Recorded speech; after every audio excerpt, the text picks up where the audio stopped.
Hey, good morning, good afternoon, good evening. It's Curtis Hyde with Colorado Computer Support. As always, for your Tuesday tech tip, I appreciate you spending a couple of minutes hanging out with us today. You might see him in a different location, even have a guest for this week, and we're going to talk about why that is and what's going on here today. So we're down here at Colorado Health and Wellness, one of our clients that we work with, and I'm with Dr. Matt today. He's joining us, and we're going to be talking about the subject of ergonomical keyboards, and that's the reason we're bringing in health and wellness into the components of IT.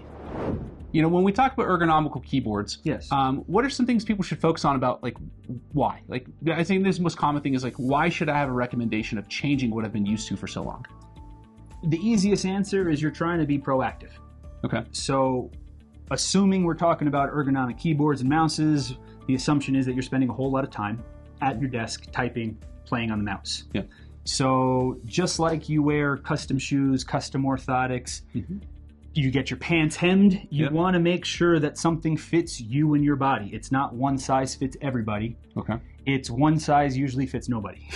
Okay, gotcha. Okay. So when you're working with a traditional keyboard, it puts a lot of stress and strain on certain joints, and it's a domino effect. It's a chain link. So if your wrist is in a bad position, it's going to affect the elbow, which is going to affect the shoulder, which is going to go into the neck, which can go down the spine, into the low back, and we're trying to be proactive. So by getting an ergonomic keyboard, ergonomic mouse, you're trying to put yourself in the most ideal position, which puts the least amount of strain on these structures. Gotcha. You don't think of a desk job as very straining, but it is. You have to maintain your posture, you have to maintain your position as you're typing, as you're doing your mouse work. You're turning on muscles, you're turning on tendons, you're moving mechanically. Not a lot, but within your small little world. So while you're working on those things and typing for the 10,000th minute, you want to make sure that you're not irritating the carpal tunnel, the epicondyle, which is where all the muscles anchor at the elbow, which then domino effects up the neck into the low back and things like that. In that case, whenever people look at this, like, there's always these massive options. Correct. Like, what route should people take? Is it, hey, just buy one and set it up? Should people consult with a physical therapist like yourself beforehand? What would you recommend? I'm always an advocate of being proactive. When you have a funny noise on your car or you want to fix an accessory, you're always going to consult a mechanic or a specialist. Yes. So we are human mechanics. We are human physiological specialists that having a conversation with your local therapist that you may be in treatment already with, it's a great thing to bring up, and they're going to get a glimpse as to what you're doing in your world. Okay. So you want to make sure that the equipment you're using fits your needs. You don't wear snow boots to go run a marathon. I understand. Yeah, you're probably not wearing flip-flops in the middle of a snowstorm. Yes. So you want to mix and match what your equipment is for the tasks at hand. Okay. And if you are spending a whole lot of time at your desk doing typing work and doing mouse work, being proactive with an ergonomic keyboard, and whether there's no wrong. So whether you consult your healthcare professional first off, whether you go and buy one and give it a whirl and consult them afterward, and this is my little rundown on how it makes me feel. There's no wrong answer. There's just trying to take your own health in your own hands. Understand. Which is important. All right. And if someone says, hey, I'm just busy, I just want to go get something, would you say just the route of buying a generic option is still better than what you're seeing? Yes. Or it is? Okay. Most of the ergonomic keyboards, they have their bells, they have their whistles, they have their packages, but at the end of the day, the keyboard is usually split into two hands and it's separated. There's usually a space between those, and it goes from the traditional positioning to this more outstretched positioning. There's usually the little added bevel where you put the heel of your hand. And that puts your wrist in a more ideal position for typing. Gotcha. Okay. And one thing I noticed is position. Yes. And if you could kind of, not to where we'll get lost in your very good terminology you have, but essentially, what happens to the back when you make that position? Like, how does this little change make such a drastic? You're doing it right there. So when your hands are in.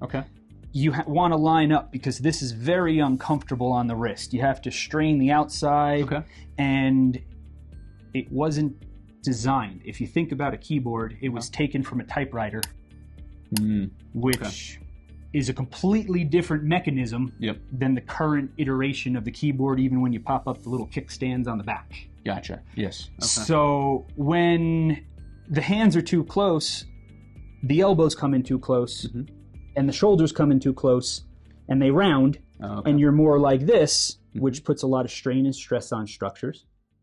Okay. Compared to the ergonomic, by having that split keyboard, it opens things up. It's called external rotation at the shoulders, and this is just a much more comfortable posture where you have some wiggle room.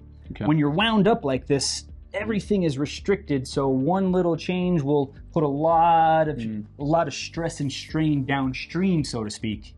Okay. Compared to when you're here, you can go like this, you can go like this, you can move a little wider. Gotcha. You have a little more wiggle room Okay. to make it adaptable to you.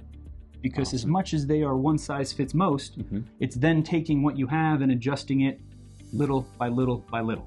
Okay. Awesome. Really good information. We appreciate that.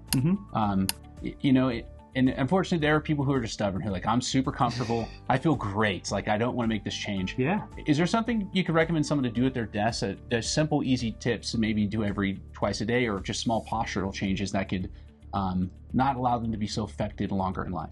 There's a ton of them. And my recommendation is consult your local healthcare professional, because this 30-second spiel does not do it justice. Understand. In any ways. But you want to make sure that you're lined up nicely. Similar to how you're driving in a car. You adjust the lumbar support, you adjust the seat forward or back compared to your husband or your wife that drives it. If you're a little taller, your seat should be a little higher. If your seat is a little higher, your elbows and your wrists are going to be a little higher.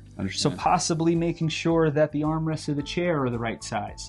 They sell additional pieces of equipment that can give you a little buffer under your wrist so that you're not cranked back like this, but you're a little more what's called neutral. A little more even. You want to get up from your desk. That's the biggest piece of advice I can give you. Is get away from the computer, walk, move, touch your toes, twist, wiggle, and then get back to work. Understand. But just taking that break where you can get up and you can get things circulating. Humans were not designed to sit for 8 hours. Yes. Okay. So those employees that say, "Hey, I want to surf the web on my break, or eat my lunch at my desk so I can work extra." That's something you would say is inhibiting the longevity of being able to work. It's best to spend that half hour away. Ideally, that 15-minute break, not at your desk. Everybody has their own routine, and whether you're using that for stress relief or not. I'm a huge advocate of getting outside in nature and taking a 5-minute breather, fresh air, circle in the building, even if it's cold out. Put a nice comfy jacket on. Understand? I agree. If you can't do that, change chairs at least. Go from your desk chair to the break room chair. Lay down if you can. The idea is just change up what you're doing. The big issue with office work these days is repetitive stress. We don't have a big factory worker population where you're pressing stamps and doing this all day long. We're just doing this all day long. It's a gentler stress, but it is repetitive stress nonetheless. So the idea is being proactive, because you know it's going to happen eventually, because if you do this long enough, something's going to give. So being proactive and getting the equipment ahead of time, even if you love your setup currently, take a couple breaks, do some wrist stretches, move your neck around, get your shoulders rolling. If you can't get up and walk around, at least you're just moving structures. Gotcha. Okay. It makes total sense. We appreciate that. Absolutely. I hope this has been helpful to everyone. I've just learned a great deal about that, because I don't use an ergonomical keyboard. That's why I wanted to come pick the brains of healthcare professionals to figure out what I need to do to improve my aspect of my job in working and making sure my wrists stay in good health. So as always, if you have aches, pains, problems, want to learn more, consult a healthcare professional about what you're doing at your desk, about you want to improve or have a longer career of what you're doing on your technology, reach out to our friends at Colorado Health and Wellness. They're down off of Lake Avenue, down on I-25 is the exit is connected to. So if you have any questions, concerns, once again, Colorado Health and Wellness, great clients and people we've been working with for quite a few years. Of course, too, if you do have a thorn in your side about your IT, we'd love to chat with you about that to see if Colorado Computer Support could provide some help for you. Feel free to give us a call, 719-439-0599. Have a great rest of your day. Thank you so much.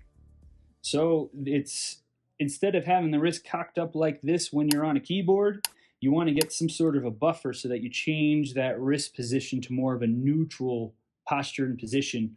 and this is going to take a lot of pressure off the carpal tunnel, and this is going to actually put a lot of your forearm flexors, which can lead to tennis elbow, on slack. So when they are less tight and tense, they have less stress. The less stress leads to fewer injuries. Perfect.